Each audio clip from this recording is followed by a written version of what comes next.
शनिवार 7 अक्टूबर 2023 इजराइल पर 20 मिनट के अंदर करीब 5,000 रॉकेट दागे गए। Palestinian militants from the armed group Hamas launched a surprise, coordinated attack on Israel.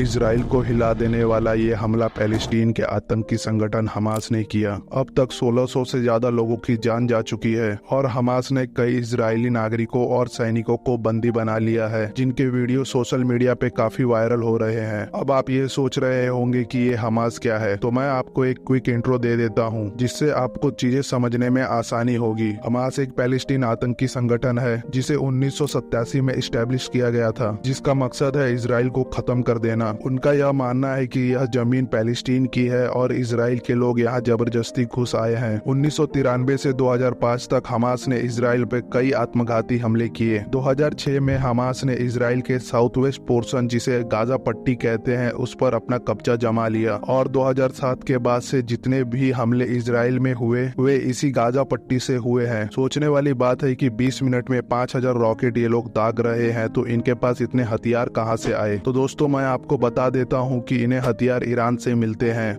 दोस्तों, इजराइल और पैलेस्टीन के कॉन्फ्लिक्ट को समझने के लिए हमें इसके पीछे के 4000 साल पुराने इतिहास को समझना बहुत जरूरी है। आज जो यहूदी वर्सेस मुस्लिम की जंग जारी है, वो किसी समय पे यहूदी वर्सेस ईसाई की हुआ करती थी। अगर हम प्रेजेंट टाइम में इजराइल के मैप को देखें तो इसके ईस्ट हिस्से में हमें वेस्ट बैंक और साउथ वेस्ट हिस्से में हमें गाजा पट्टी दिखाई देगी। वेस्ट बैंक और गाजा पट्टी वाले इलाके को पैलेस्टीन कहा जाता है, जहाँ मुस्लिम रहते हैं, और बाकी का जो पोर्शन आप देख रहे हैं वो इजराइल है, यहाँ यहूदी रहते हैं। दोस्तों, ये पिक्चर जो आप देख रहे हैं वो टेम्पल माउंट है, जिसमें आपको 3 इंपॉर्टेंट बिल्डिंग्स दिखाई देगी। पहला तो है अल अक्सा मस्जिद, दूसरा है डोम ऑफ रॉक और तीसरा है वेस्टर्न वॉल। दोस्तों, अल अक्सा मस्जिद और डोम ऑफ रॉक मुस्लिमों के लिए बहुत इंपॉर्टेंट है, और ये जो वेस्टर्न वॉल आप देख रहे हैं वे यहूदियों के लिए बहुत इंपॉर्टेंट है। जेरूसलम से 26 मीटर की दूरी पर एक शहर है बेथलहम, यहाँ पर यीशु मसीह का जन्म हुआ था। तो दोस्तों, आप समझ सकते हैं कि यह छोटा सा इलाका कितना इंपॉर्टेंट है तीनों धर्मों के लिए। और जब 3 धर्मों के लोग एक दूसरे के पास रहेंगे तो कॉन्फ्लिक्ट तो देखने को मिलेगा ही। तो चलिए दोस्तों, आज के इस वीडियो में हम जानने की कोशिश करते हैं कि जेरूसलम सिटी इन तीनों धर्मों के लिए इतनी इंपॉर्टेंट क्यों है और क्या रिश्ता है इन तीनों धर्मों का इस शहर से। हम एक एक करके जानने की कोशिश करेंगे। तो चलिए वीडियो शुरू करते हैं। लेकिन वीडियो शुरू करने से पहले एक जरूरी बात, अगर अभी तक आपने हमारे चैनल को सब्सक्राइब नहीं किया है तो सब्सक्राइब जरूर कर दे, ताकि आने वाली वीडियो की अपडेट आपको मिलती रहे।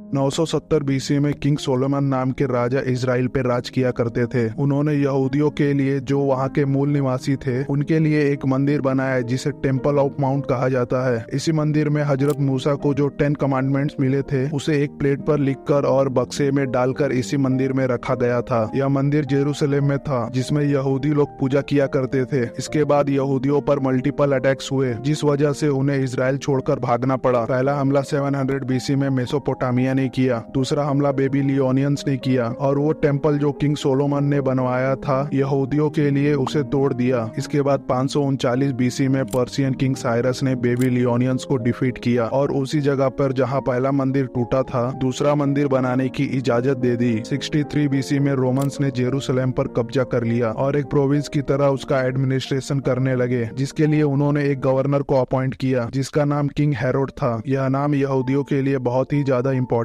है, क्योंकि इन्होंने 2 काम किए। पहला तो टेम्पल माउंट को डेकोरेट किया और दूसरा केव ऑफ पैट्रियार्क बनाई, जिसमें हजरत इब्राहिम, उनके बेटे और उनके पोते की कब्रें हैं।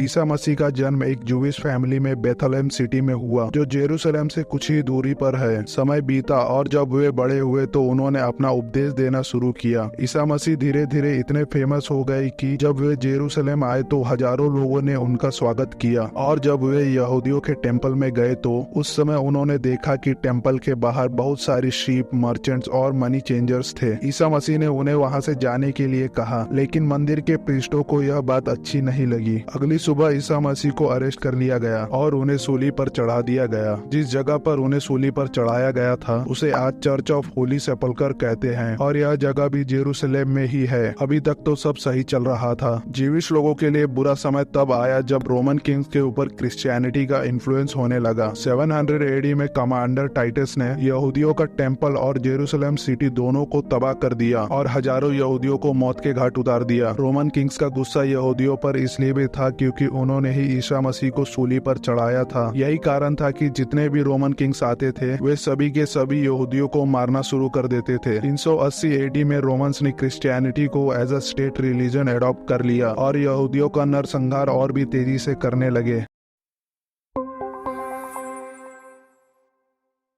अल-अक्सा मस्जिद क्यों इम्पोर्टेंट है मुस्लिमों के लिए, अब इस बात को समझ लेते हैं। जो स्टोरी मैं आपको बताने जा रहा हूँ वो कुरान में तो नहीं है, लेकिन ऐसा कहते हैं कि पैगंबर मोहम्मद ने यह स्टोरी अपने दोस्तों को बताई थी। यह स्टोरी है नाइट जर्नी की। कहते हैं कि जन्नत से जिब्राइल नाम का एक एंजल पृथ्वी पर आया और अपने साथ बुराक नाम का घोड़ा लाया, जिस पर बैठकर पैगंबर मोहम्मद ने नाइट जर्नी की। यह जर्नी 2 हिस्सों में है, पहला तो इसरा और दूसरा मिराज। ऐसा कहते हैं कि पैगंबर मोहम्मद मक्का के सबसे दूर वाले मस्जिद में गए और ऐसा माना जाता है कि वो अल-अक्सा मस्जिद थी जो जेरूसलेम में है। उस मस्जिद में उन्होंने बाकी प्रोफेट्स के साथ नमाज अदा की और वहाँ से वह स्वर्ग की तरफ चले गए। स्वर्ग में उन्होंने गॉड से बात की और बाद में मक्का वापस आ गए। अब जो डोम ऑफ रॉक है इसके अंदर एक चट्टान है। मुस्लिम समुदाय में ऐसा मानते हैं कि उन्होंने स्वर्ग के लिए उड़ान उसी चट्टान से भरी जो डोम ऑफ रॉक में है। ये जो आप छोटा सा स्ट्रक्चर देख रहे हैं, यहाँ पर एक चैन है। इसे लेकर मुस्लिम लोग मानते हैं कि जिस दिन जजमेंट का दिन आएगा उस दिन सबको इस चैन से गुजरना होगा। जो लोग स्वर्ग जाने के काबिल होंगे वो लोग इस चैन को पार कर लेंगे और जो लोग नहीं कर पाएंगे वो यहीं रह जाएंगे। अब आप लोगों को समझ आ गया होगा कि जेरूसलेम शहर तीनों धर्मों के लिए कितना महत्वपूर्ण है।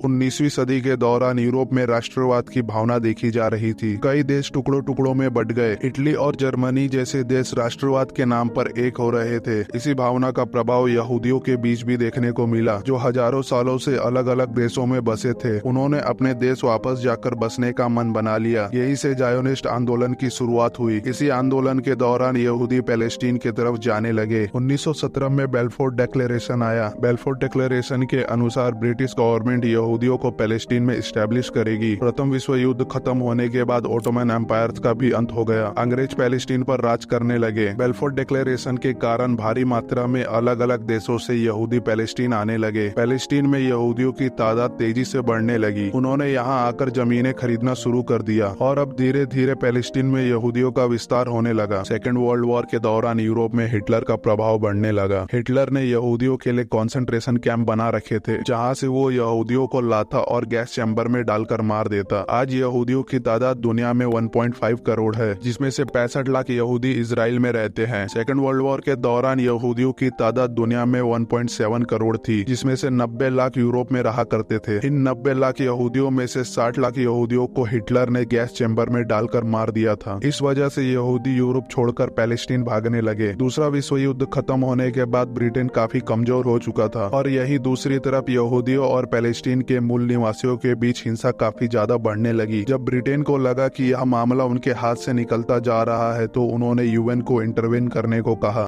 इसके बाद नवंबर 1947 में यूएन ने पैलेस्टीन को 3 हिस्सों में बांटने का फैसला कर लिया। पहला हिस्सा बना यहूदी लोगों का, दूसरा हिस्सा बना मुसलमानों का और तीसरा हिस्सा बना जेरूसलेम, जो कि यूनाइटेड नेशन ने अपने हाथ में ले लिया। 14 मई 1948 को अंग्रेजों का राज खत्म हो गया और इजराइल ने खुद को एक आजाद देश घोषित कर दिया। इजराइल के खुद को एक आजाद देश घोषित करते ही उसके अगले दिन ही मिस्र, जॉर्डन, सीरिया और इराक ने इजराइल पर एक साथ हमला कर दिया। इसे ही पहला अरब इजराइल युद्ध कहते हैं। ये युद्ध 1 साल तक चला और 4 देशों से अकेले लड़ने के बाद भी इजराइल हारा नहीं। और जब 1939 में यह युद्ध समाप्त हुआ तो मिस्र ने गाजा पट्टी पर और जॉर्डन ने वेस्ट बैंक पर अपना कब्जा जमा लिया। 1948 के बाद इजराइल ने लगातार युद्ध लड़े और जीते, चाहे वो 1967 का 6 दिवसीय युद्ध युद्ध हो या 1973 का योम किप्पूर युद्ध, जब सारे अरब देश एक साथ हमला करके जीत न सके, तब PLO यानी पैलेस्टीन लिबरेशन ऑर्गेनाइजेशन ने 1976 को तेल अवीव से फ्रांस जा रही एक प्लेन को हाईजैक कर लिया, जिसे वे युगांडा ले गए। उस समय युगांडा में इदी अमीन नाम के डिक्टेटर का शासन था। PLO ने इंटरनेशनल प्रेशर की वजह से बाकी अदर कंट्रीज के लोगों को रिलीज कर दिया, लेकिन 106 इजरायली लोगों को बंदी बना लिया। इसके अगेंस्ट में मोसाद ने ऑपरेशन थंडरबोल्ट को इनिशिएट किया। 4 जुलाई 1976 की आधी रात को मोसाद ने 100 कमांडोज के साथ युगांडा के उस एयरबेस पर हमला किया जिस पर इजरायली हॉस्टेजेस को रखा गया था। 106 लोगों में से 102 लोगों को इजरायली कमांडोज वापस लेकर आए। इस पूरे ऑपरेशन में एक ही कमांडो की जान गई जिसका नाम जोनाथन नेतन्याहू था। यह कमांडो कोई और नहीं बल्कि अभी जो इजराइल के प्राइम मिनिस्टर बेंजामिन नेतन्याहू है, उनके बड़े भाई थे।